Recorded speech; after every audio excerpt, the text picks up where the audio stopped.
वो खेत के अंदर जो दिया था मैंने वो पानी के साथ दिया था, और उससे देख सकते हैं बहुत ही अच्छा रिजल्ट भाइयों मुझे देखने को मिला है। और उसके साथ ही मैंने नाइट्रोजन का भी इस्तेमाल किया था, क्योंकि पौधे को ग्रोथ करने के लिए नाइट्रोजन की आवश्यकता बहुत जरूरी होती है।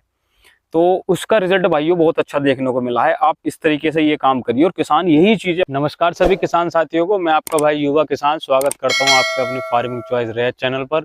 किसान साथियों, आज जो मैं एक जानकारी किसान साथियों के साथ साझा करना चाह रहा हूं इस वीडियो के माध्यम से, वो ये है भाइयों, जो आलू के अंदर हम अच्छी पैदावार और अच्छी ग्रोथ के लिए हम क्या उर्वरक इस्तेमाल करें और किस टाइम करें, इस वीडियो में भाइयों पूरी जानकारी मैं दूंगा।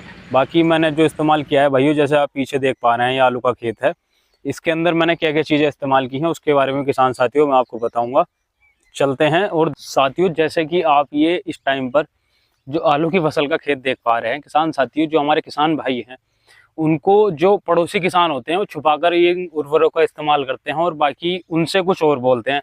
तो मैं इस वीडियो में पूरी जानकारी करूंगा कि किस तरीके से आप अच्छी उर्वरक डाल के साथियों और अच्छा उत्पादन, ये आप देख सकते हैं कितनी अच्छी फसल के साथ ये पौधा भाइयों खड़ा है, निरोग इस टाइम पर खड़ा है। तो उस बारे में मैं साथियों बात करना चाहूँगा इस वीडियो के अंदर पूरा। बाकी किसान साथियों मैं थोड़ा सा बात करूंगा कि इसके अंदर मैंने किस किस उर्वरक का इस्तेमाल किया है। भाइयों हमारे यहाँ पर मैं पहले से थोड़ा सा बात करना चाहूँगा, तो हम दो तरीके से किसान साथियों हम यहाँ पर अपनी आलू की बिजाई करते हैं।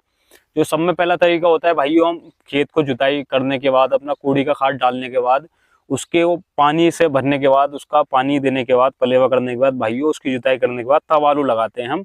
और एक तरीके में किसान साथी जो थोड़ा जल्दी करना चाहते हैं हम, तो वो ये है कि सूखे के अंदर हम उस खेत को तैयार करके अच्छे से उसकी जुताई करके और उर्वरक डाल के और अपना कूड़ी का जो गोबर का खाद होता है साथियों उसको डाल के, अब की बार हमने इस तरीके से साथियों इसके अंदर जो तैयारी की थी खेत की। बाकी साथियों जो इसके अंदर भाइयों मैंने इस्तेमाल किया है ना, वो आप ये मानिए खेती के लिए वरदान होता है, वो चीज़ मैंने इस्तेमाल की है साथियों।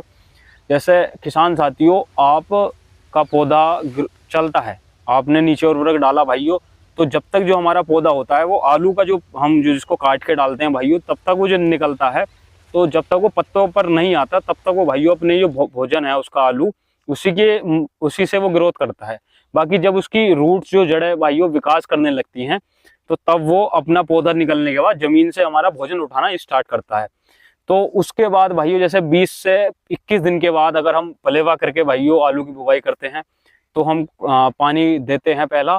और अगर हम सूखे के अंदर बुआई करते हैं तो 3 से 4 के दिन बाद भाइयों पानी हम लगा देते हैं। बाकी उस पानी पर भाइयों आपको किसी भी चीज़ का इतना ध्यान नहीं रखना। बाकी जैसे फर्स्ट पानी आता है साथियों, तो आपको पहले पानी के बाद एक तो अपना हर्बिसाइड का घास का इस्तेमाल कर देना है। दूसरी चीज़ जो मैं इस वीडियो में भाइयों रखूँगा, फिर जब 25 दिन का आलू साथियों हमारा हो जाएगा उसके बाद क्या काम करना है हमें, जो हमारा ह्यूमिक एसिड आता है भाइयों 98% के अंदर किसी भी अच्छी कंपनी का भाइयों, मैंने जो इस्तेमाल किया था वो ब्लैक हॉर्स के नाम से भाइयों आता है।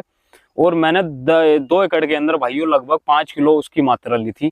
और उसकी मैंने जो भाइयों वो खेत के अंदर जो दिया था मैंने वो पानी के साथ दिया था, और उससे देख सकते हैं बहुत ही अच्छा रिजल्ट भाइयों मुझे देखने को मिला है। और उसके साथ ही मैंने नाइट्रोजन का भी इस्तेमाल किया था, क्योंकि पौधे को ग्रोथ करने के लिए नाइट्रोजन की आवश्यकता बहुत जरूरी होती है।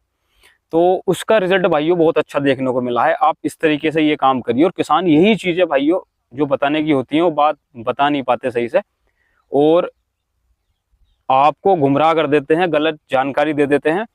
और बाकी थोड़ी सी और वीडियो लंबी हो जाएगी भाइयों, और जानकारी मैं दूंगा। बात करना चाहूँगा ह्यूमिक एसिड की साथियों। ह्यूमिक एसिड जो काम करता है, क्या काम करता है, हमारी जड़ों का विकास करता है। तब जड़ों का विकास साथियों होगा, आप छोटी बात ये समझिए कि जब जड़ों का विकास साथियों होगा तभी वो पौधा हमारा जो आसपास उसके भोजन है तभी वो अच्छे से ग्रहण कर पाएगा उस भोजन को, और एक अच्छी पैदावार के साथ एक अच्छा स्वस्थ पौधा चलेगा। और भाइयों उसके साथ नाइट्रोजन का जो इस्तेमाल करने की जो वजह है भाइयों मैं आपको बताता हूँ। देखो कम खर्च के अंदर साथियों मैं ये आपको एक अच्छी पैदावार लेने का एक सही मंत्र बता रहा हूँ भाइयों। आप अच्छी पैदावार इससे ले सकते हैं। और जी किसान साथियों, जैसे मैंने बताया नाइट्रोजन का इस्तेमाल किया, जो हमारा यूरिया आता है भाइयों उसका इस्तेमाल मैंने 2 बैग 2 एकड़ के अंदर किया था भाइयों, जो 45 किलो के अंदर आता है। उसकी क्या है कि भाइयों नाइट्रोजन की हमारे पौधों को आवश्यकता होती है। अगर हम नाइट्रोजन नहीं देंगे तो अच्छे से बढ़वार हमारा पौधा नहीं कर पाता। बाकी मैं दिखाना चाहूँगा कि जड़ उसकी कैसे भाइयों कैसा रिज़ल्ट आया है उसका, और क्या उससे मुझे फ़ायदा मिला है, मैं दिखाऊँगा।